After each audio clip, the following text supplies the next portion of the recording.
Welcome to the final edition of CUC Football Weekly. I'm Parker Kelly with the Cougar Sports Network, and I'm joined by interim head football coach Chase Hankins. Coach, it's been a while since we last spoke. Hope you had a happy Thanksgiving, and I'm excited to talk to you today. Of course, I'm excited to be here. Well, let's go ahead and rewind the clock a little bit. 3 weeks ago, this team traveled to Rockford University, dropped a pretty heartbreaking loss. It was a great performance from your offense, I would say. Probably not the result you wanted to see on the defensive end, but freshman Colton Bosch got the start at quarterback, played very well in his debut with 347 passing yards, 5 touchdowns. He did have the one costly pick six, but overall I thought he played pretty well. What were your thoughts on his performance? Yeah, so it's funny that you mentioned that about Colton because he is originally from my neck of the woods up in Michigan. He went to a school called Coopersville, and he was pretty slept on as far as what other coaches from other colleges were looking at him as. And when I first flipped his tape on him, just like, this guy's incredible. He's got great arm talent. He's just going to be a fantastic guy for what I'm more used to with being with Aurora and them throwing the ball all the time and having a more air raid centered offense. And backing it up even further, around the CU Dub game, I had told him and Jacob Redmond that I recruited both of them because they had loads of potential. And I told both of them, but the sad thing about potential is it just means you haven't done anything yet. And so it was great for, even further before that, Troy getting to show what he was able to do. I think he still led the team with touchdown passes, even though he only played in 3 games. And then, Redmond had really good games against Eureka and CU Dub. And then Bosch being able to finish out the season, where we have a really deep quarterback room right now of guys that came in with potential and actually realizing their potential when they were given their opportunities. Right, and you mentioned Troy. He was a all-conference honorable mention, actually played safety in the Rockford game. He had an interception on the defensive end. So I just want to ask you, what is the over-under on what you think of players that have both thrown a touchdown in a season and caught an interception in the same season?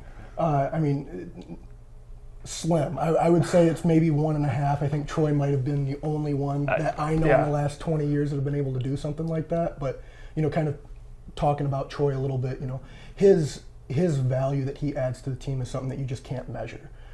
He was able to play quarterback. He was an emergency running back. If we lost one more running back, he knew all the routes, so he could be a receiver in an emergency situation. He returned kicks. He punted. He played DB.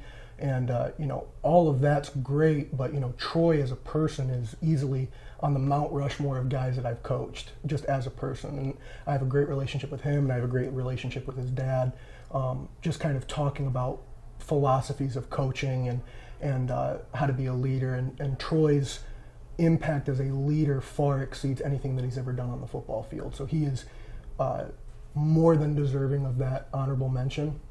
And I was really happy for him that he was able to experience what that was like. Absolutely. We like to refer to him as the Taysom Hill of the NAC. He can do it all. But so this season, the Cougars finished 1-9. Not the season that the coaching staff was necessarily hoping for. There were 5 all-conference honorable mentions and selections. And so what were your takeaways from the season as a whole?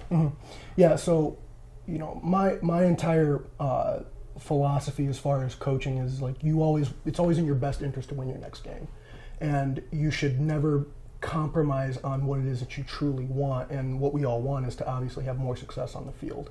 And I think that there were spurts where the defense was playing really well and the offense couldn't get things going, or vice versa, where the offense was having a good game like Rockford and then we just couldn't get it together on defense.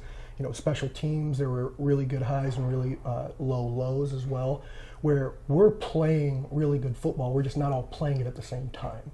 And, that's to be expected when you don't have a senior on the team and you're playing a lot of freshmen and there's a lot of inexperience. But, I view this as sort of a launching pad for what we're going to be able to accomplish next year.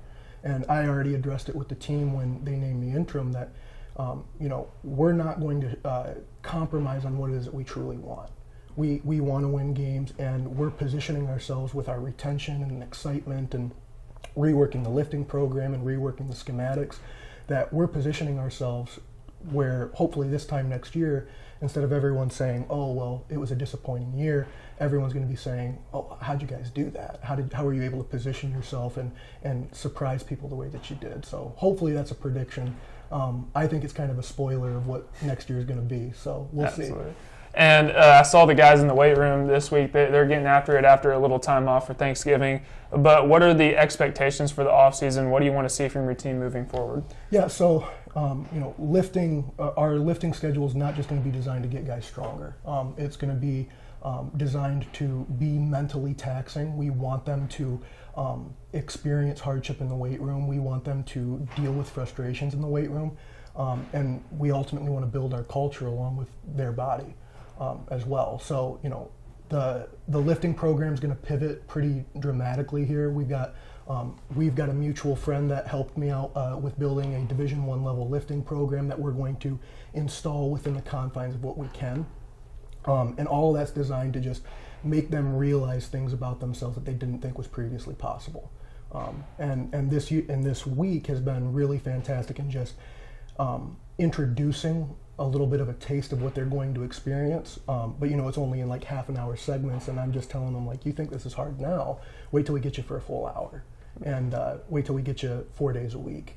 And it's going to be a really fun growth experience, but with growth there comes growing pains. So I'm not expecting it to be easy. I'm expecting it to be